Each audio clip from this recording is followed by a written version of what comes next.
L'Allemagne, 3 ans après la guerre. Les villes sont encore en ruine. Le peuple allemand vaincu ne sait absolument pas ce qui lui réserve l'avenir. Il est entre les mains des puissances victorieuses qui administrent un pays partagé en 4 zones d'occupation. À l'ouest, les Américains, les Britanniques et les Français. À l'est, les Soviétiques. En 1945, ils étaient tous d'accord pour que l'Allemagne reste unifiée. Mais depuis quelque temps, les relations interalliées se sont dégradées. Il y avait des divergences d'opinion sur l'avenir de l'Allemagne. La discorde est particulièrement forte entre l'Union soviétique et les États-Unis. On a fini par comprendre qu'il ne fallait pas s'entêter à les considérer comme des alliés.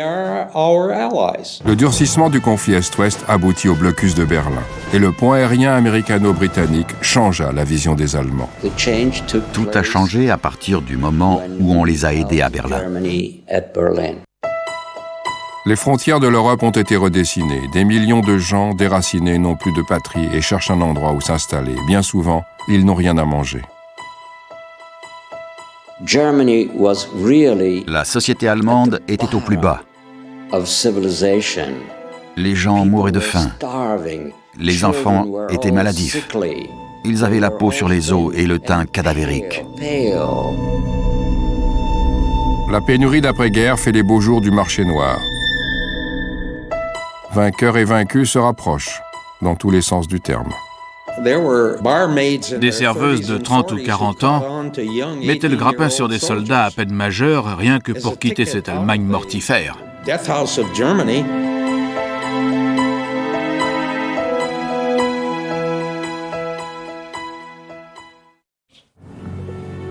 Partout en Europe, les populations ont atrocement souffert de la guerre. Beaucoup d'hommes sont mutilés, ils ont perdu un bras, une jambe ou la vue. Mais pas l'envie de vivre. Ils sont tournés vers l'avenir et non vers le passé.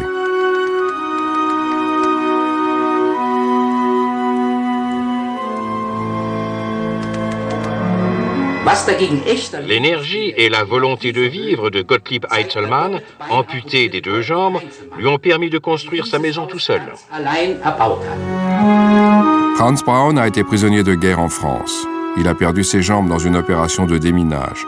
À son retour, il comprend que ses parents savent ce qui lui est arrivé.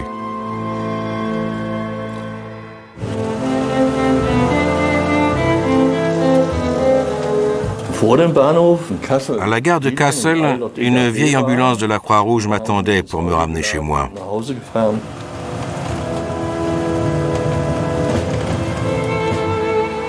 Je me suis dit, il faut aller de l'avant. Ce n'est pas la peine de ressasser le passé. Tu as perdu tes jambes, c'est tout. Ça ne sert à rien de t'apitoyer. Tu as encore tes bras, tes mains, tes yeux. Hans Braun est resté plusieurs mois dans un hôpital militaire français.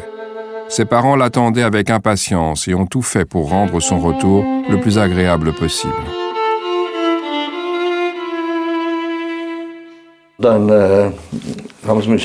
Ils m'ont porté jusqu'au canapé. Ensuite, mon père m'a regardé longuement en tirant sur sa pipe.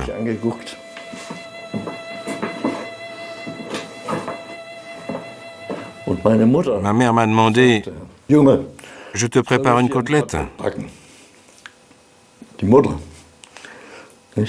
Elle avait la tête sur les épaules. Elle savait que j'aimais les côtelettes panées. Comme elle avait des œufs, j'ai répondu « Oui, maman ». Et là, je me suis senti à la maison. Monsieur Braun a toujours été fier de son fils, aussi doué pour le sport que pour les arts. Mais Hans affronte désormais sa plus grande épreuve.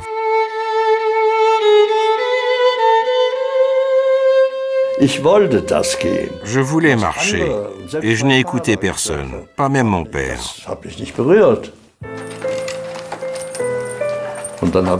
Donc j'ai commencé ma propre rééducation. J'ai aménagé une sorte d'allée dans le salon, délimitée par des dossiers de siège. Quand j'ai essayé la première fois, mon père me regardait, adossé à l'embrasure. en fumant sa pipe. J'ai pris appui sur les sièges et j'ai avancé tant bien que mal.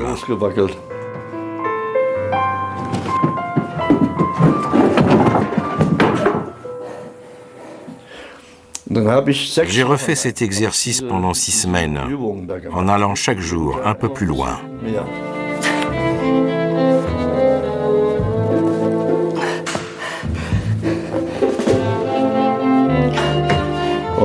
Et au bout de la 6e semaine, j'ai réussi à aller du salon à la cuisine tout seul. J'ai dit, « Papa, je remarche. » J'avais la volonté. J'étais fermement décidé à remarcher. Je voulais aussi rencontrer une fille, me marier, fonder une famille, avoir des enfants. Et j'ai réussi. En 1948, rien ne va plus entre l'Union soviétique d'une part et les États-Unis, la Grande-Bretagne et la France d'autre part. La mésentente est profonde. Et la frontière entre la zone d'occupation soviétique et l'Occident devient la ligne de front de la guerre froide.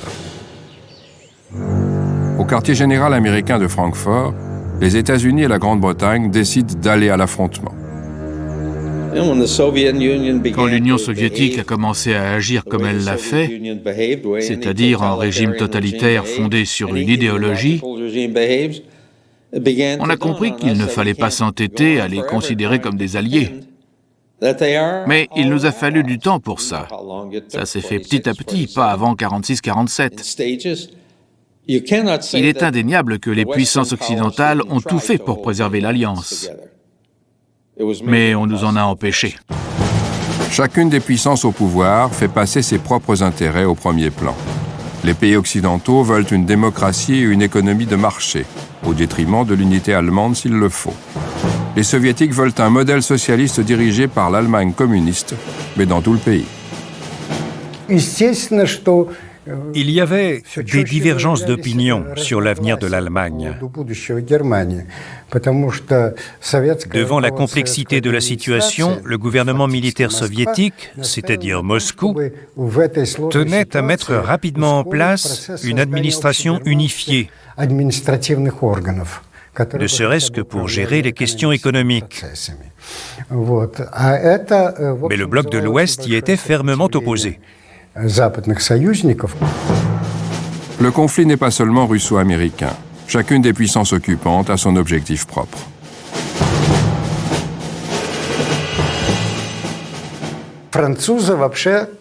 La France faisait tout pour empêcher la réunification de l'Allemagne. Ses rapports avec l'administration américaine étaient compliqués. Les relations étaient également tendues entre les Américains et les Britanniques, et ce, pour des raisons politiques. La Grande-Bretagne avait un gouvernement travailliste et soutenait donc les partis de gauche en Allemagne, ce qui n'était pas du tout du goût des Américains, qui menaient une politique de plus en plus conservatrice dans leur zone d'occupation. Les dissensions entre alliés portent aussi bien sur des problèmes majeurs que des questions mineures. La gestion est totalement différente d'une zone à l'autre. L'Allemagne a énormément de problèmes et chaque puissance les résout à sa manière. Les Américains, par exemple, sont les premiers à libérer tous les prisonniers de guerre allemands.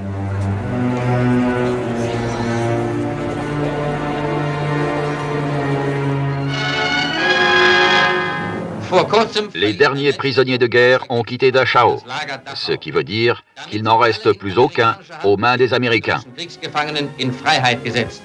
Depuis mai 1945, plus de 460 000 prisonniers allemands ont été libérés de Dachau, Ratisbonne et Bad Aibling. 11 millions de soldats allemands ont été faits prisonniers pendant la Seconde Guerre mondiale, sur un total de 20 millions toutes nationalités confondues. Les Alliés tentent de les réinsérer dans la vie civile.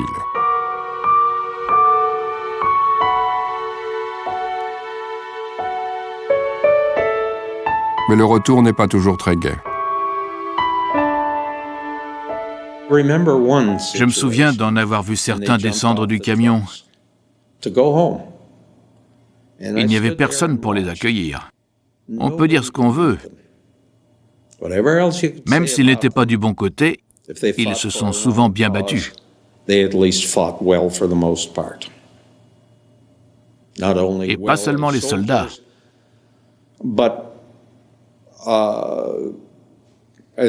La population civile a aussi subi des dommages collatéraux, sans que ce soit volontaire de notre part. Je me suis dit, voilà, il n'y a personne pour les accueillir. Alors qu'ils ont combattu et survécu pendant tout ce temps. Aucune femme ne les attendait. La plupart d'entre elles étaient sans doute déjà avec l'occupant. La route est longue pour les hommes libérés. Les plus chanceux reçoivent de vieux uniformes américains, mais cela leur cause parfois des ennuis dans d'autres zones d'occupation. Et les Américains à Karlsruhe ont libéré une centaine, 200 prisonniers de guerre qui rentraient à Fribourg, et le Joint américain les avait habillés en kaki. Arrivé à Fribourg, le général avait envoyé ses troupes, les a fait arrêter, les a amenés à la caserne, les a déshabillés et les a renvoyés en caleçon chez eux. Ils sont nombreux à ne pouvoir rentrer chez eux car la guerre a complètement changé les frontières d'Europe de l'Est et d'Europe centrale.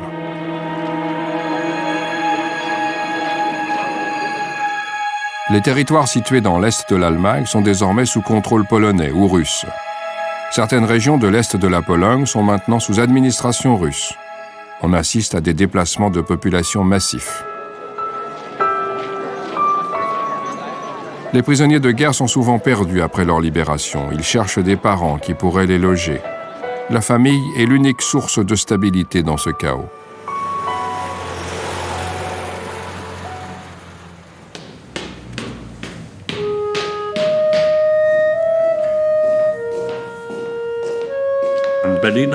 J'avais un peu de famille à Berlin. Je connaissais l'adresse de ma tante. Je me suis dit, allons-y, on verra bien. On portait l'uniforme soviétique et les Berlinois nous prenaient pour des Russes, jusqu'à ce qu'ils nous entendent parler allemand. Là, ils se sont approchés de nous. Ils nous ont demandé « Vous venez d'où ?» On a été fait prisonnier en Roumanie, dans les Carpates. On nous demandait « Vous connaissez tel endroit ?» Mon fils y était.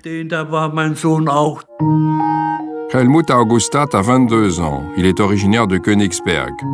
Au bout d'1 an de détention dans un camp russe, il est libéré dans la zone d'occupation soviétique.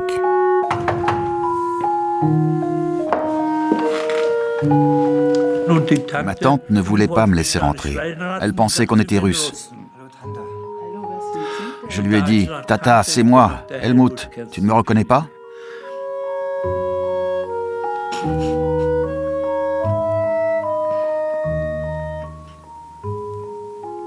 Je suis Helmut, de Königsberg.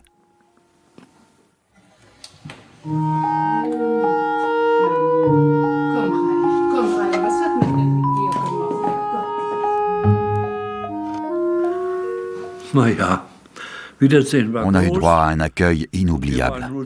On était 4. J'ai dormi dans une baignoire à la cave.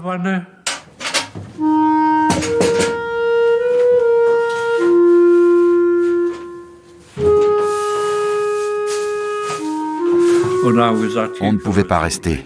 On devait rentrer chez nous.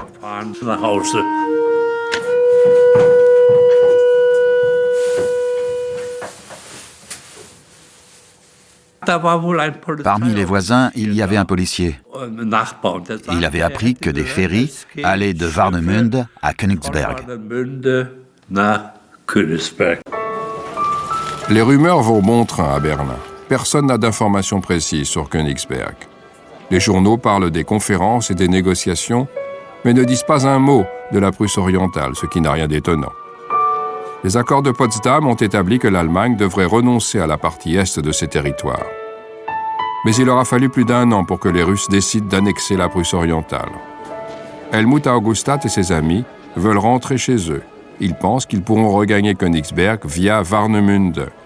Ils se rendent à la gare de Potsdam, d'où partent les trains en direction de la Baltique. Un train a fini par démarrer. Il était rempli de milliers de passagers. J'ai dû voyager debout pendant des heures. Après un long voyage, il arrive enfin à destination. Là, ça a été la déception totale. Pas un bateau en vue. On demandait à tout le monde, est-ce qu'il y a des ferries qui partent pour l'Est, pour Königsberg? Non, il n'y a plus rien ici. On pouvait faire une croix sur Königsberg. Helmut Augustat fait partie des 30 millions de gens qui ont perdu leur foyer. Ces familles qui vivaient à l'Est depuis plusieurs générations sont désormais déracinées. Et on assiste à un gigantesque transfert de population. 6 600 000 Allemands doivent quitter leur patrie. 4 500 000 Polonais sont expulsés. Dans tous les pays d'Europe de l'Est, les habitants sont chassés ou déplacés. La population des petites villes et des campagnes est délogée. La Seconde Guerre mondiale et les années d'après-guerre voient la fin du pluralisme culturel des anciens pays d'Europe centrale et d'Europe de l'Est. Un État qui a lui-même subi une terrible catastrophe doit prendre en charge les déshérités et n'a pas d'autre choix que de parquer le flot interminable d'exilés dans des hangars bondés et d'enregistrer leur misère. Réfugiés et déplacés doivent trouver un endroit pour vivre. Ils arrivent dans des lieux où ils se sentent étrangers à des communautés très soudées. En Allemagne, ce sont les forces d'occupation qui prennent en charge les nouveaux arrivants.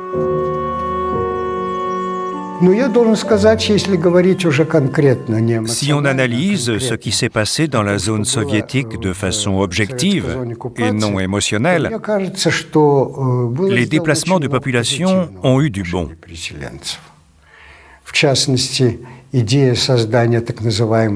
Les nouveaux exploitants agricoles avaient droit à un lopin de terre, à une maison et à une aide financière. Cela leur donnait un coup de pouce pour s'intégrer et gagner leur vie. Ils étaient mieux lotis que dans les zones de l'Ouest. Mais ces nouveaux arrivants ne sont pas toujours bien accueillis. Le gouvernement militaire soviétique a compris qu'il fallait prendre le problème de l'intégration à bras-le-corps pour éviter de nouveaux drames. Au lendemain de la guerre, des centaines de milliers de familles sont éclatées aux quatre coins de l'Europe. On recherche son père, sa femme, ses enfants. En Allemagne, la Croix-Rouge crée un service de recherche centralisé des personnes disparues.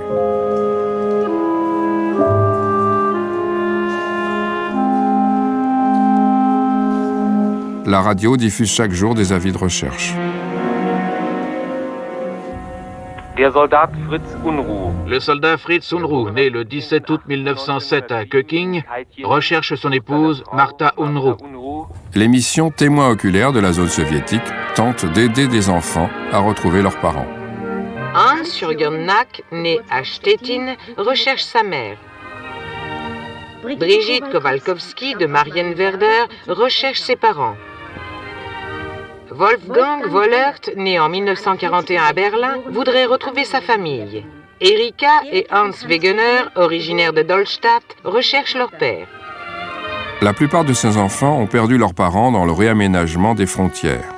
Après 1945, l'ancienne Prusse orientale et sa capitale Königsberg sont sous administration soviétique. Le chaos règne dans la ville entièrement détruite. La pénurie fait rage. Les décès sont nombreux et des milliers d'enfants se retrouvent orphelins.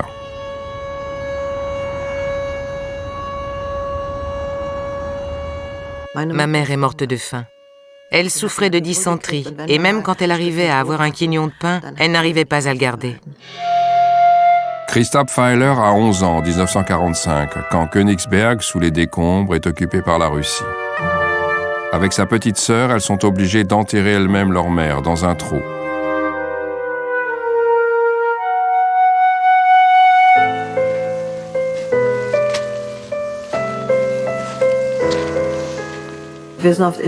On traînait souvent dans les gravats pour récupérer des planches dans les maisons en ruine. Un jour, j'ai traversé une vieille salle de bal en équilibre sur une poutre, juste pour aller prendre 3 morceaux de bois qui étaient à l'autre bout.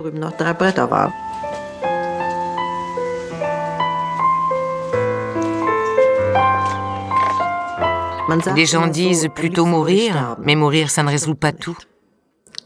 Je me revois au-dessus du trou dans lequel on a enterré ma mère, en train de me jurer que je ferai tout pour ne pas finir comme ça.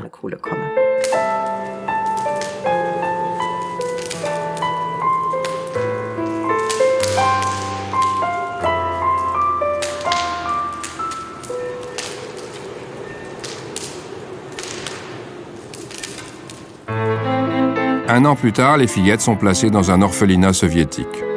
Christa Pfeiler apprend le russe pour devenir une bonne citoyenne. Mais un jour, on leur dit qu'elles doivent retourner en Allemagne.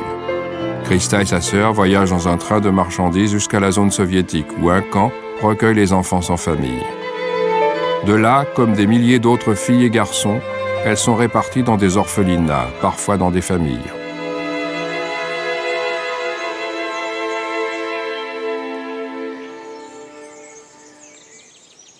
Je ne voulais pas rester là. Il y avait des milliers d'enfants et beaucoup d'adultes. Pour moi, c'était un cauchemar. Douches, soins médicaux, vêtements et formulaires d'inscription. Il manque juste un peu de chaleur et d'amour.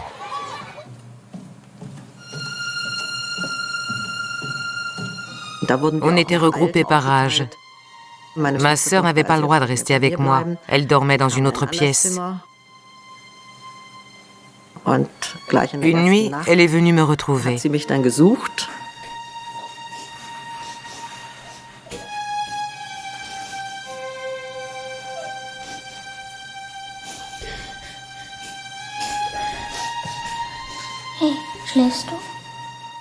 Elle pleurait, elle m'a dit « On est si loin de maman et de mamie, on ne les reverra peut-être jamais. »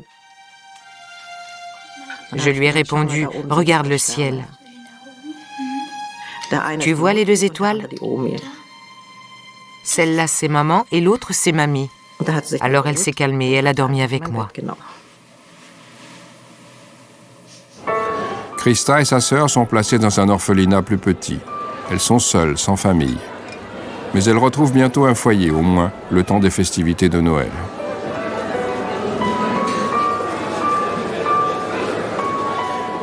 Il y a eu une fête de Noël à l'orphelinat de Kleine Welka et tout le monde a eu un cadeau. Ensuite, on nous a dit qu'on avait tous la possibilité de passer Noël dans des familles, mais qu'on n'y était pas obligé. Noël est un test pour Christa et sa sœur. Si elles s'entendent bien avec leurs familles respectives, elles pourront rester avec elles.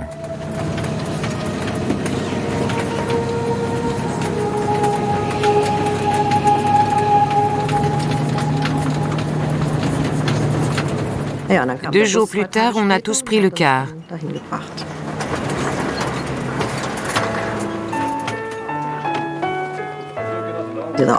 On est arrivé au village de Großposwitz.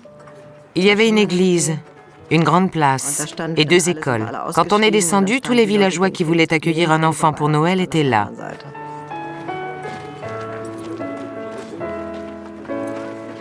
On devait attendre sur la place du marché que les villageois choisissent l'un ou l'une d'entre nous. Je n'aimais pas ça du tout. C'était horrible d'être observé comme ça.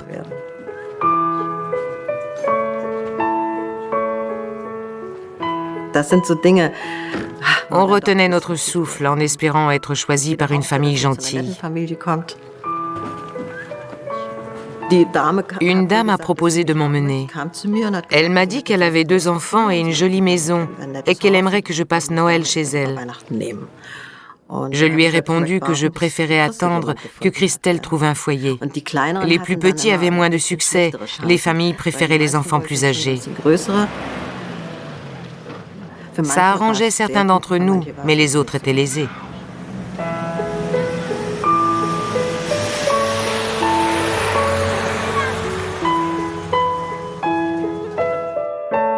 Les 2 sœurs restent dans leurs familles respectives après Noël. Mais rien ne peut remplacer la douceur perdue de leur enfance. Tout s'est bien passé. La famille n'était pas pratiquante, alors ils ne fêtaient pas Noël comme nous. Pas de chant de Noël, rien. 2 ans plus tard, Christa Pfeiler passe à l'ouest, comme des dizaines de milliers d'émigrants illégaux.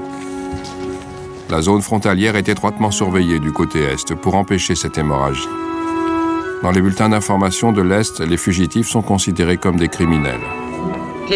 Des milliers de gens franchissent illégalement la frontière chaque jour. La plupart d'entre eux sont des petits voleurs. Ce que chacun emporte dans son baluchon n'est pas grand-chose. Mais mis bout à bout, cela risque de perturber l'ordre et d'aggraver la pénurie en zone soviétique. Parmi ces hors-la-loi se trouvent des parasites, des espions et des saboteurs. Celui-ci passait outre l'interdiction des livres nazis.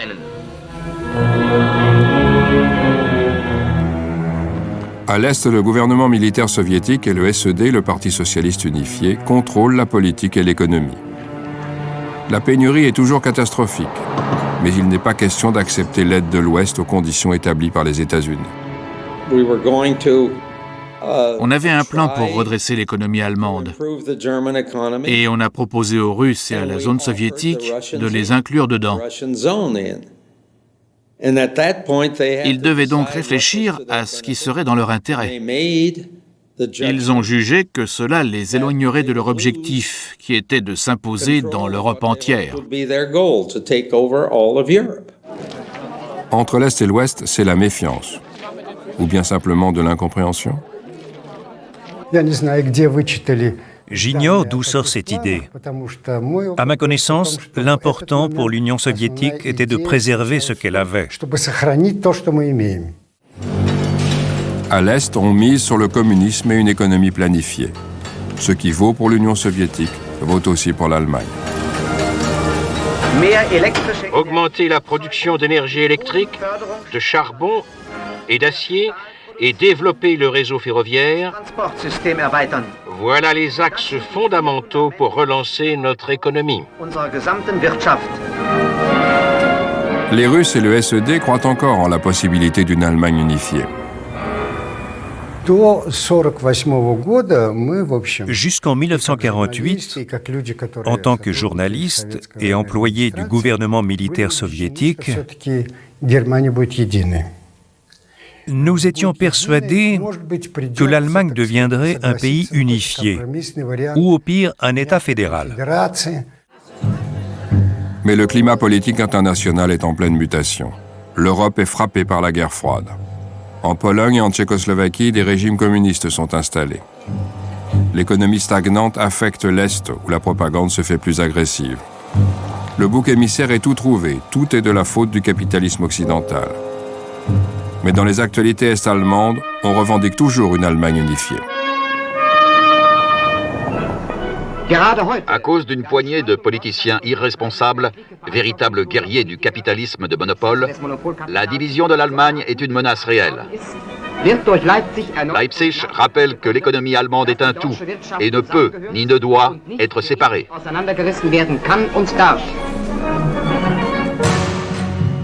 L'Europe est au bord d'une nouvelle guerre. La carte maîtresse de Staline, c'est Berlin et la vulnérabilité des secteurs de l'Ouest. Les Russes intensifient le contrôle des accès à l'ancienne capitale du Reich.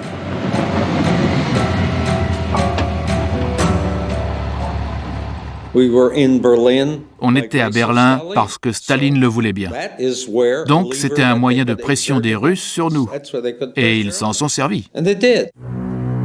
Avril 1948, un avion de combat soviétique percute un avion britannique qui approche Berlin, faisant 14 morts. L'Occident y voit une provocation. Les Russes plaident l'accident.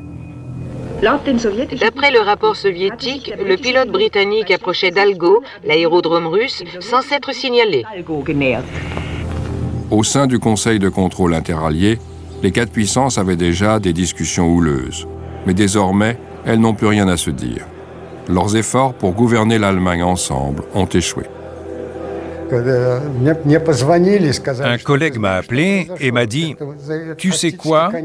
Ça va être la fin du conseil de contrôle. » J'ai tout de suite prévenu un ami de l'autre côté. On ne s'est pas roulé par terre en s'arrachant les cheveux, mais on a compris que la situation était grave. Mais la vie à Berlin-Ouest ne se résume pas à ce qui se passe dans les hautes sphères politiques. Les troupes d'occupation sont jeunes. Les Allemandes viennent de vivre des années très rudes et il y a pénurie d'hommes.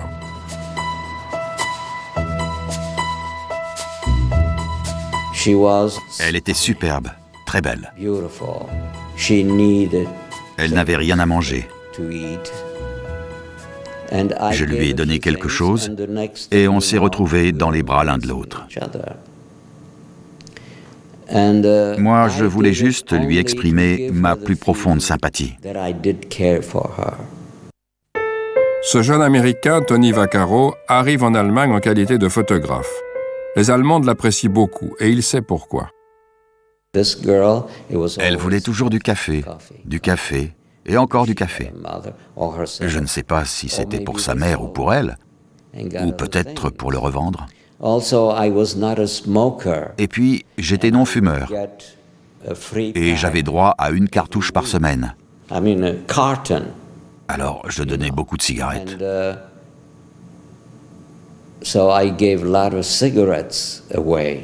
Avec ça, elle pouvait se procurer tout ce qu'elle voulait. Elle était prête à coucher avec un type pour une bouteille de champagne.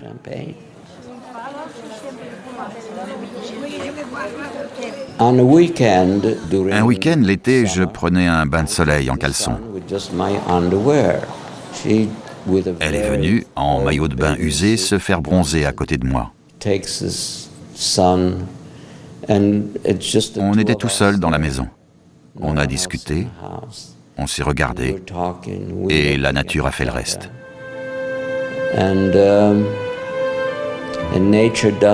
Dans ces moments-là, on oublie qu'avant, c'était l'ennemi.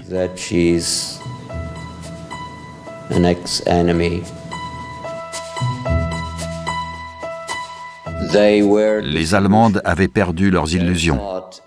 Elles croyaient que les Américains étaient des rustres. Bars, clubs et cabarets se multiplient. Les femmes recherchent le confort matériel, une épaule protectrice, voire davantage. C'était une forme de survie. Des serveuses de 30 ou 40 ans mettaient le grappin sur des soldats à peine majeurs, rien que pour quitter cette Allemagne mortifère et gagner l'Amérique prospère. Mais c'est parfois un amour sincère qui naît au milieu des ruines.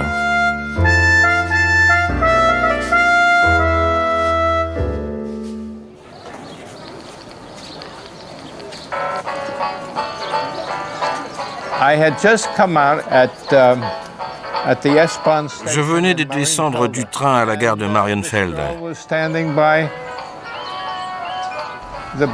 Il y avait une fille devant le mur de la caserne qui tenait une boîte à compas. Elle m'a demandé « Vous voulez l'acheter ?» Elle m'a dit ça en allemand, elle ne parlait pas anglais.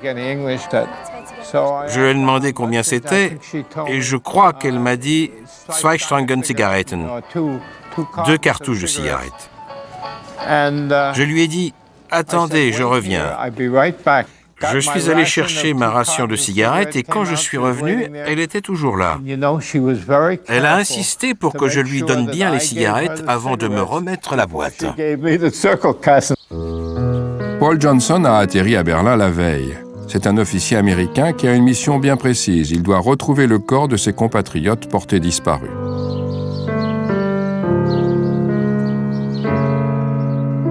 Lilo est veuve de guerre. Elle a besoin de cigarettes pour acheter de quoi nourrir ses 2 enfants et sa mère.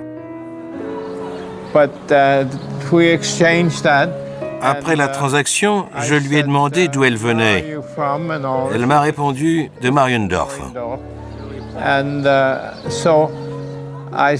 J'avais envie de la revoir, alors je lui ai demandé si elle avait autre chose à vendre chez elle. Quand elle est partie, je l'ai suivie du regard en me disant que c'était vraiment une très belle femme.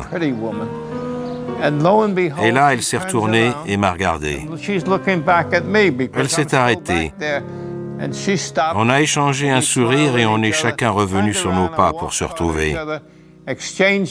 On a échangé nos coordonnées et on n'a jamais oublié d'où on venait. C'est comme ça qu'on s'est rencontrés. Le coup de foudre, ou presque. Il file le parfait amour. Bien vite, elle présente Mr. Johnson à sa famille. Au début, sa mère ne me voyait pas d'un bon œil. Elle était de Poméranie et avait une mentalité très insulaire, si vous voyez ce que je veux dire, pas très ouverte. Mais elle a appris à connaître ce Yoni, ou Yoni Line, comme elle m'appelait. Et puis je lui apportais des morceaux de viande ou du charbon pour sa cheminée. Et là, elle m'a trouvé super. Un Américain et une Allemande. C'est très fréquent à l'époque. Ils s'aiment et veulent profiter de la vie, mais se heurtent souvent aux critiques. On a passé de bons moments tous les deux. On allait au stade et à l'opéra ensemble. Ce n'était pas facile pour elle. Certains Berlinois acceptaient les relations entre un Américain et une Allemande, mais d'autres, dans son quartier, la traitaient de Ami-Hur, la putain des GIs. Elle disait « je m'en fiche, ils ne méritent pas que je fasse attention à eux. Ce qui compte, c'est toi et moi. » Paul Johnson veut épouser Lilo.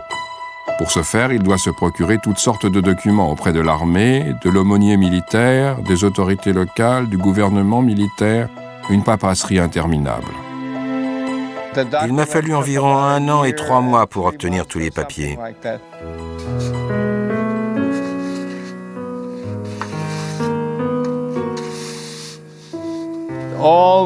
Pour elle, il y a eu toutes les étapes de la dénazification, c'est le mot employé. Pour moi, il a fallu vérifier que je n'étais pas déjà marié aux États-Unis, que mon dossier militaire était bon, etc. J'ai dû faire le tour des administrations pour obtenir des tas de signatures.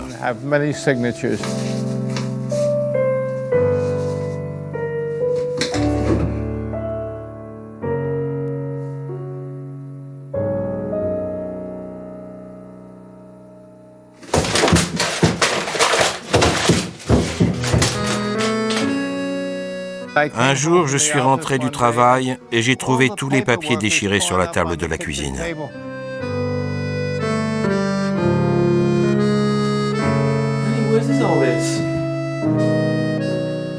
Je lui ai dit « Mais qu'est-ce que tu as fait ?» Elle s'est mise à pleurer et elle a répondu « Ils vont me détester en Amérique parce que je suis allemande. » J'ai dit « Mais tu es folle, les Américains ne sont pas comme ça. »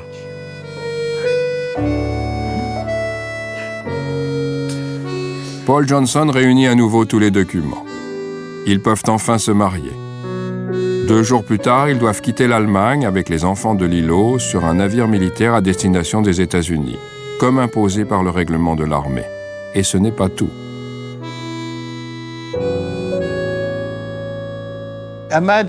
Imaginez un peu. Vous venez de vous marier. Votre femme dans une cabine à l'autre bout du bateau. Vous mourrez d'envie d'être ensemble, mais vous ne pouvez pas. Le gouvernement l'interdit. Vous n'avez pas le droit d'aller dans sa cabine. Alors on attend. L'attente ne m'a jamais paru aussi longue.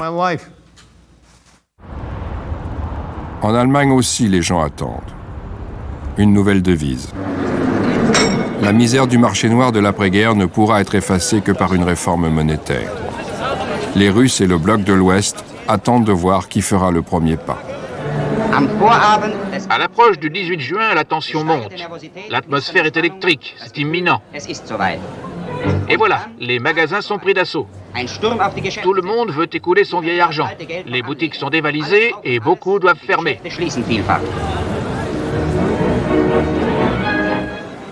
Dans les zones occidentales, l'ancienne monnaie est reprise contre la nouvelle au taux de 10 contre 1. La libération des prix est instaurée et le marché noir s'effondre. Mais la nouvelle devise n'est valable qu'à l'Ouest, ce qui représente une menace pour l'Est.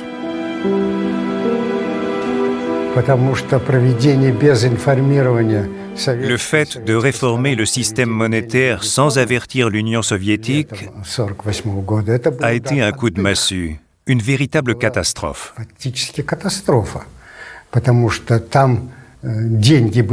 L'ancienne devise n'avait plus aucune valeur. Et tout l'argent des zones occidentales, qui était 3 fois plus importante que la zone russe, s'est répandu à l'Est et a ruiné l'économie. À Berlin, la tension est palpable. Les secteurs ouest ne sont qu'une enclave dans la zone soviétique, la carte maîtresse de Staline. Et celui-ci est bien décidé à l'utiliser pour obliger l'Occident à reprendre les négociations. Au lendemain de la réforme monétaire, il décrète l'embargo contre Berlin et bloque les routes d'accès à la ville. Le blocus de Berlin est le premier bras de fer de la guerre froide. Ils n'avaient pas imaginé qu'on arriverait avec autant de moyens, des avions, des vivres et du charbon, et qu'on s'organiserait pour tenir aussi longtemps. Les Américains sont forts pour mener à bien ce genre de projet concret. En faisant ça, on a conquis le peuple allemand.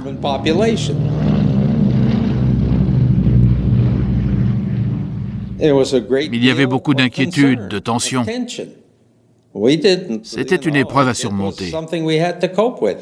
On ne pouvait plus entrer dans Berlin sauf par les airs. Or, on avait des soldats et de la famille là-bas.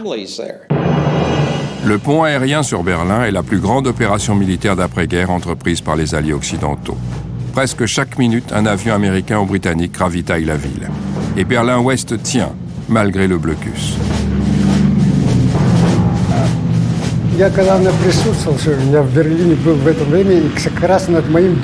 J'étais à Berlin à l'époque. Les avions qui atterrissaient passaient au-dessus de chez moi. On ne pouvait pas dormir. Il y en avait un toutes les 10 minutes. Au bout de quelques mois, il a fallu se rendre à l'évidence. Notre plan avait échoué. Les avions sont déchargés l'un après l'autre aux aéroports de Tempelhof et de Gatow. Le charbon, la farine, le sucre et les cigarettes partent dans des camions. Et les Russes savent qu'ils sont perdus. Il y a même eu une conférence de presse où l'un des correspondants britanniques a posé la question « Abattrez-vous les avions ?» La réponse a été « Non, nous n'ouvrirons pas le feu ». La situation était devenue totalement absurde. On aurait dû trouver un compromis et lever ce blocus idiot. Le pont aérien était très emprunté, mais tout était prévu pour éviter les collisions. Chaque avion partait 3 minutes plus tard que le précédent et à 1000 pieds d'écart, et ce, 24 heures sur 24. Les pilotes américains et britanniques risquent leur vie en empruntant d'étroits couloirs aériens et en atterrissant au milieu des immeubles. L'année du blocus, les accidents, mortels ou non, sont fréquents.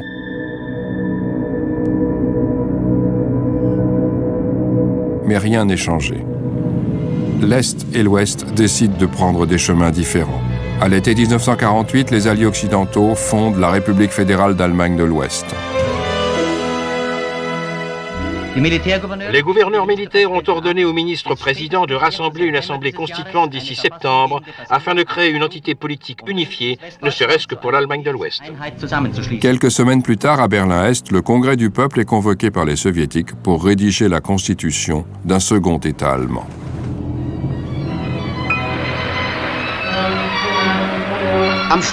À la fin de la session, il a été décidé que le noir, le rouge et l'or seraient les couleurs de la République démocratique allemande. Déjà symbole d'unité et de défense nationale aujourd'hui, elles représenteront demain pour tous les Allemands progressistes la résistance nationale contre les puissances qui cherchent à diviser et à disloquer notre mère patrie.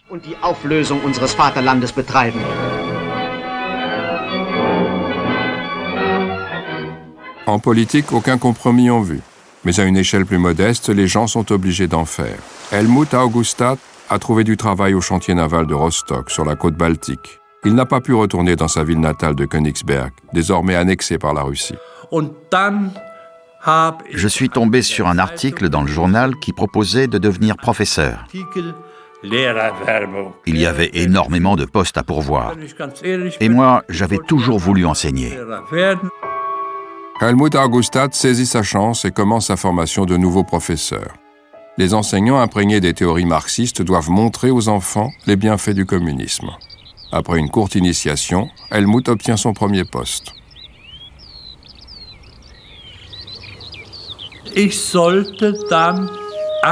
J'ai été nommé à Chabot, à l'est de Bad Sülze.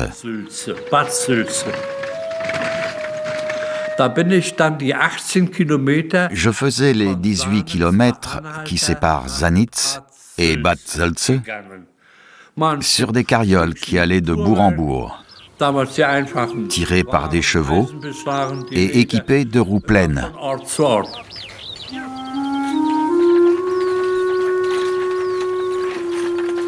Helmut Augustat est attendu avec impatience par les habitants du petit village. Quand je suis arrivé, j'ai demandé à voir le maire. Il habitait dans une ancienne loge de gardiens. Je me suis présenté. Il a bondi et m'a dit « À Augustat, restez, je vous en prie. »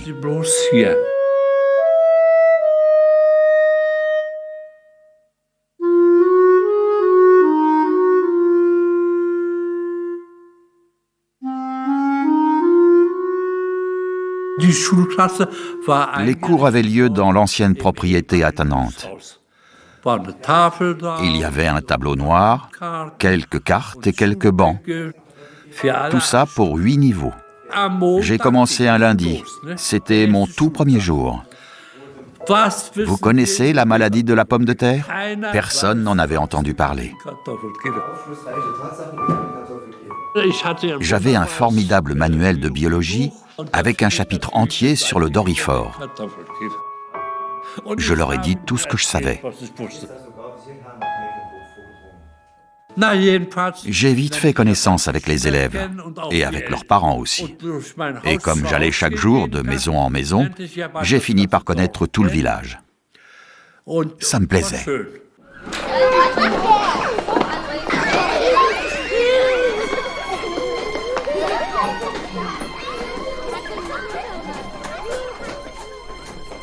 Le secrétaire du parti est venu me demander si je voulais m'inscrire. J'ai dit que je ne savais rien de ce parti. Il est revenu plusieurs fois me dire qu'il fallait que je m'enrôle dans le parti. Tout le monde y était.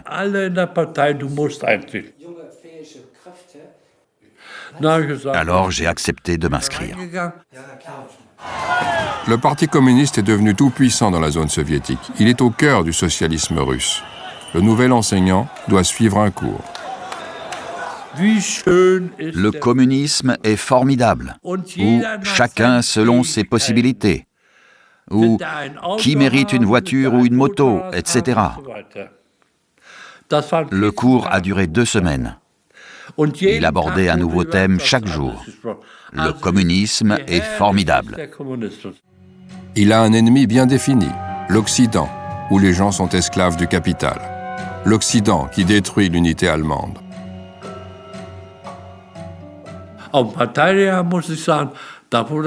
Le parti nous disait que l'Ouest voulait nous exploiter.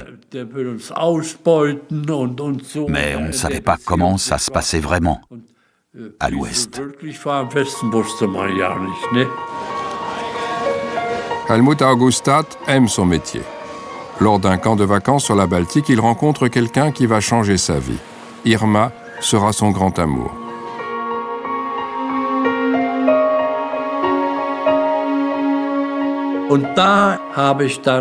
Là-bas, j'ai rencontré ma femme, qui était également enseignante. Elle était la fille d'un exploitant agricole de Prusse orientale. On s'est fiancés et on s'est mariés le 1er octobre de la même année. La vie suit son cours dans l'Allemagne divisée. À l'Est, dans les zones de l'Ouest et à Berlin, où résonne encore le vrombissement des avions cargo. Les propagandes s'affrontent pendant presque 1 an. Berlin-Ouest est devenu le bastion de la guerre froide et est bientôt proclamé icône du monde libre.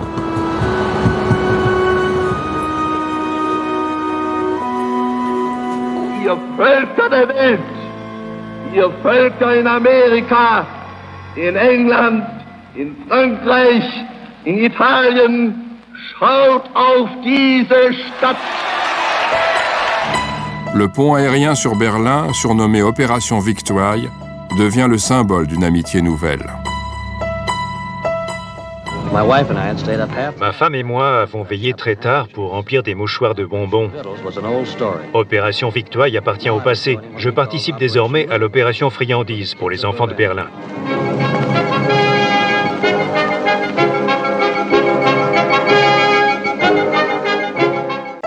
Que ce soit par plaisir ou par obligation, les Allemands ont développé des liens amicaux avec leurs occupants. Ils vont désormais vivre dans un pays coupé en deux et séparé par le rideau de fer. Les États-Unis et l'Union soviétique sont devenus ennemis. Le blocus de Berlin et le pont aérien marquent le début d'une ère nouvelle pour l'Europe et le reste du monde.